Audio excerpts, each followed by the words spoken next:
Assalamualaikum warahmatullahi wabarakatuh. Perkenalkan, nama saya Halimatus Sa'diah dengan NIM 1052301313, Prodi Ilmu Pemerintahan Fakultas Syariah dengan MK Pengantar Hukum Indonesia dengan dosen pengampu Dr. Muhammad Zaki SAG MAG.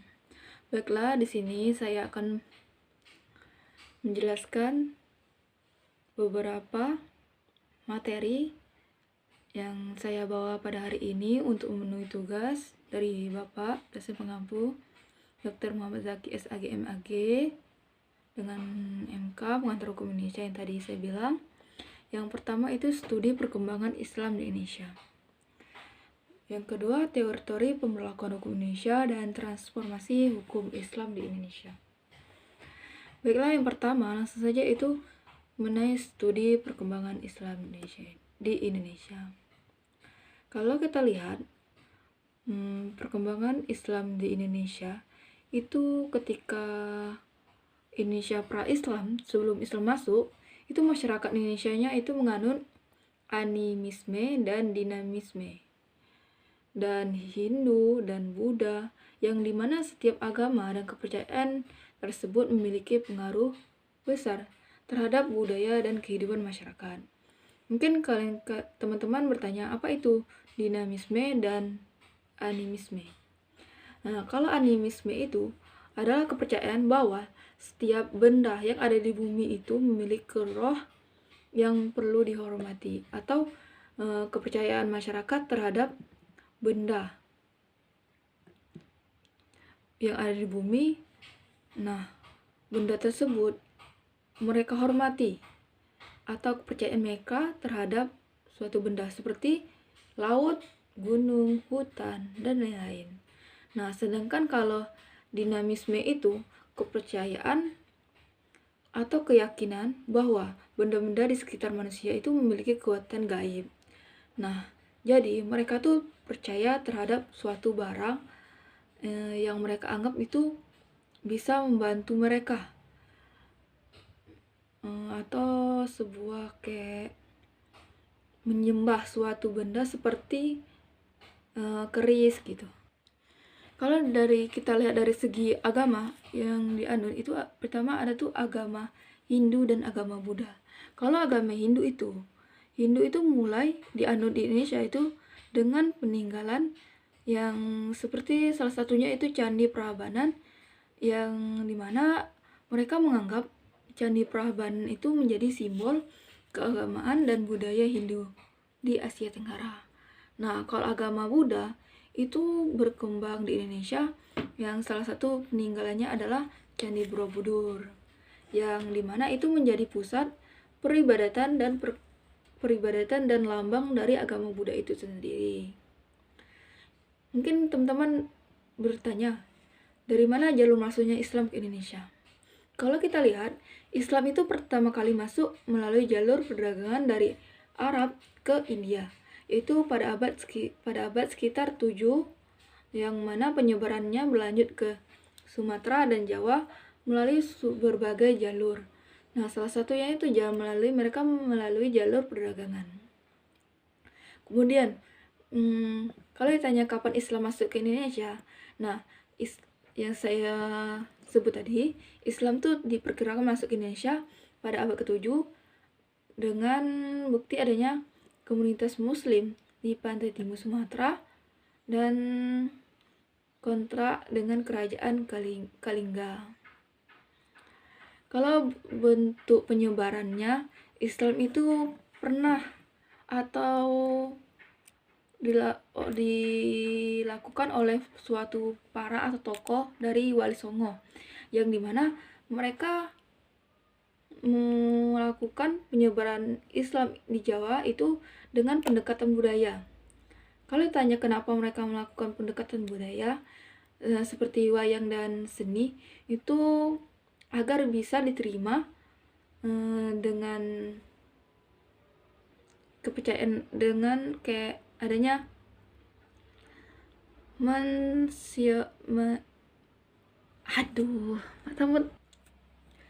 Nah, kalau ditanya bagaimana penyebaran Islam di Indonesia, penyebaran Islam tuh pernah dilakukan oleh para wali, yaitu para wali Songo, yang dimana mereka melakukan penyebaran Islam itu ada di Jawa dan ada di Jawa. Nah, mereka melakukan penyebaran itu melalui pendekatan budaya seperti menggunakan wayang dan seni untuk menyebarkan ajaran Islam itu sendiri.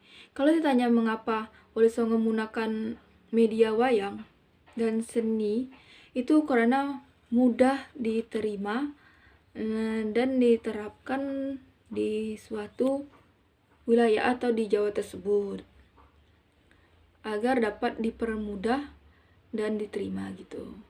Lanjut ke jalur penyebaran Islam di Indonesia. Kalau kita lihat, itu penyebaran Islam dilakukan melalui adanya jalur perdagangan, pernikahan, politik, kesenian,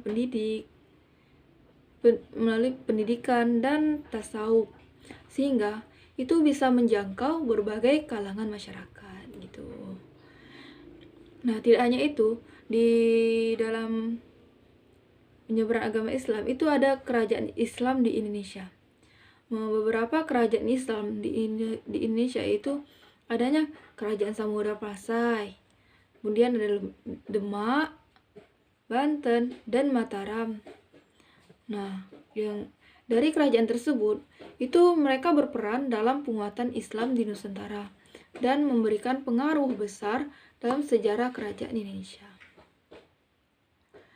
Nah, jadi dari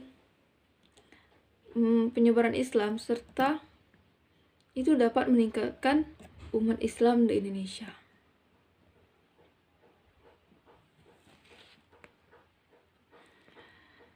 Mungkin dari itu, dari materi studi perkembangan Islam di Indonesia. Baik, langsung saja ke teori yang kedua, yaitu teori-teori pemelakuan hukum Islam di Indonesia. Baik, langsung saja aku menjelaskan bahwa hukum Islam itu dianggap itu bersumber dari Tuhan dan penting bagi umat Islam untuk diterapkan dalam kehidupan sehari-hari. Adapun kita lihat itu para pemikir hukum Islam itu merumuskan teori penerapan hukum Islam itu agar dapat dijadikan suatu pedoman dalam kehidupan beragama, berbangsa, dan bernegara. Nah, hukum Islam di Indonesia itu menjadi bagian penting dalam melakukan suatu praktik baik agama dan sosial.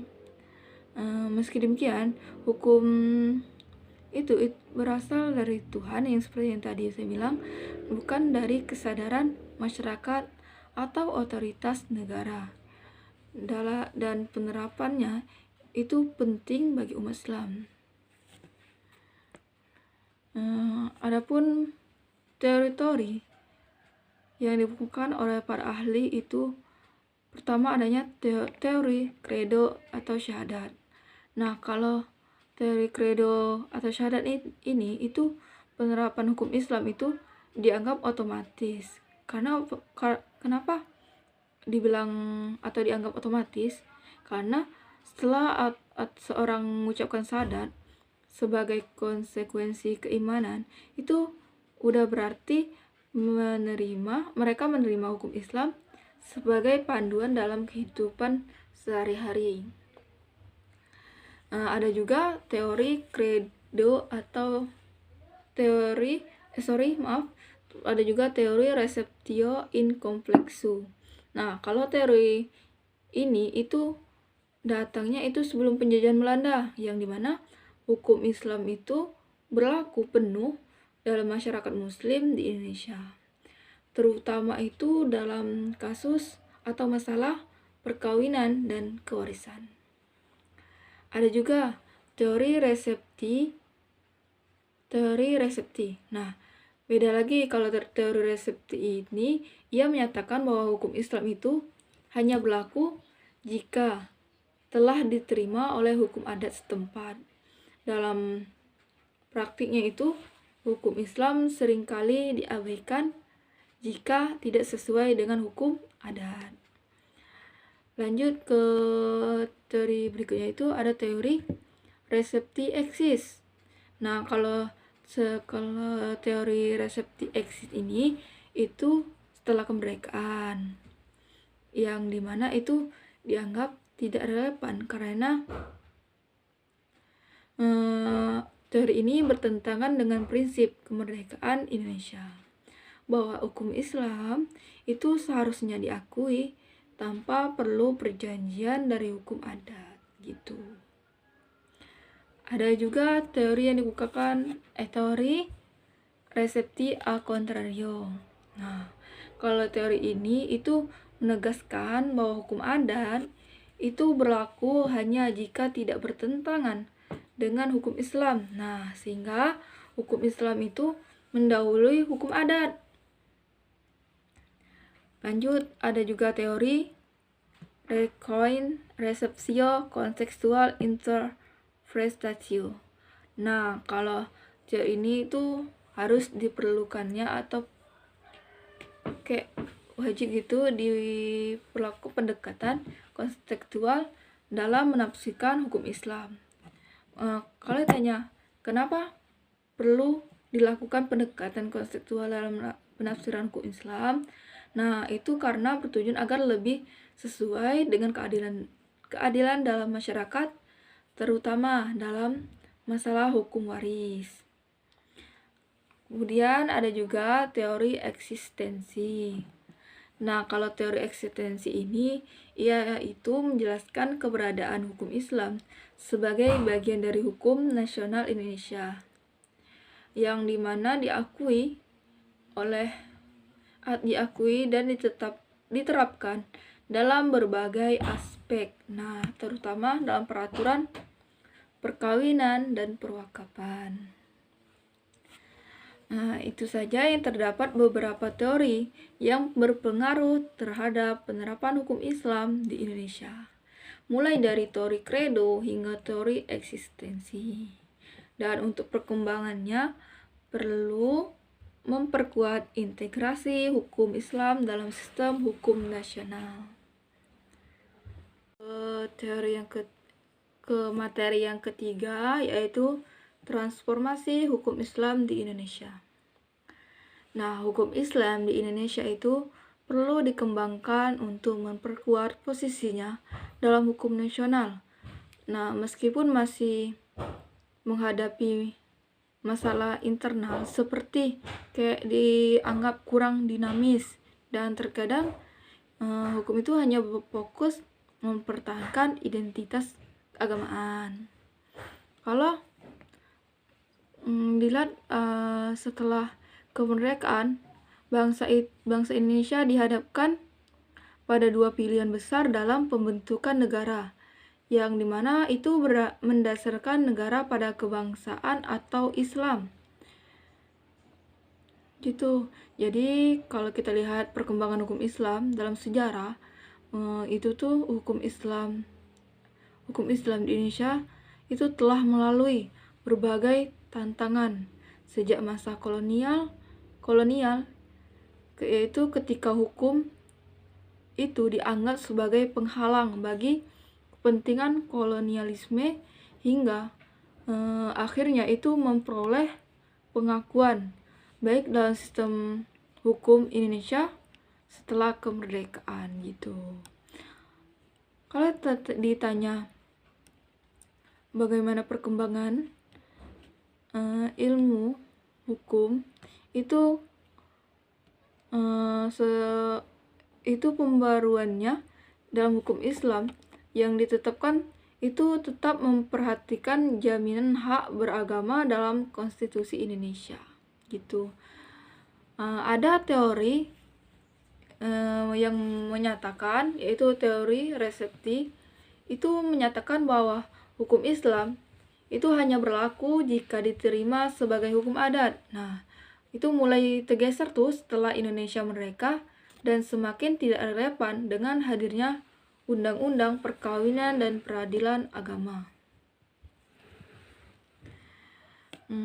Dalam situasi tersebut muncullah kompilasi hukum Islam yang dirumuskan untuk memenuhi kebutuhan masyarakat Muslim dalam perundang-undangan Indonesia, seperti dalam hal perkawinan gitu.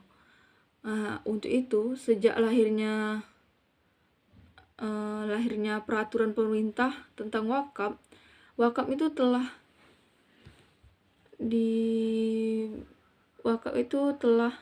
kayak dalam bentuk harta itu bergerak maupun tidak bergerak itu diatur sesuai syariat yang memperkuat hukum wakaf dalam hukum nasional. Kalau segi pembangunan hukum nasional itu sendiri itu mencakup pemeliharaan hukum lama, kemudian adanya pembaruan undang-undang dan menciptakan hukum baru. Nah, termasuk bagaimana upaya kita mengintegrasikan hukum Islam. Kalau kita lihat dari eksistensi hukum Islam setelah pasca kemerdekaan, itu hukum Islam tuh mulai diakui dalam peraturan perundang-undangan yang ada di Indonesia dan terus diperkuat dalam sistem nasional sejak kemerdekaan. Sehingga dalam wawasan kebangsaan Nusantara dan Bhinneka Tunggal Ika harus dipertimbangkan hukum nasional itu supaya bisa mengayomi keberadaan masyarakat. Nah, itulah pentingnya unifikasi hukum itu diperlukan untuk menciptakan kesatuan hukum nasional yang mana supaya bisa mencakup baik hukum adat, Islam, dan Barat.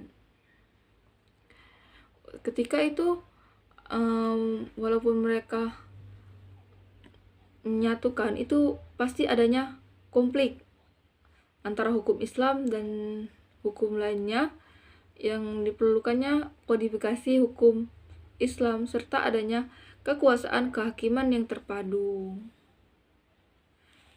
Mungkin teman-teman bagaimana penerapan hukum Islam di Indonesia?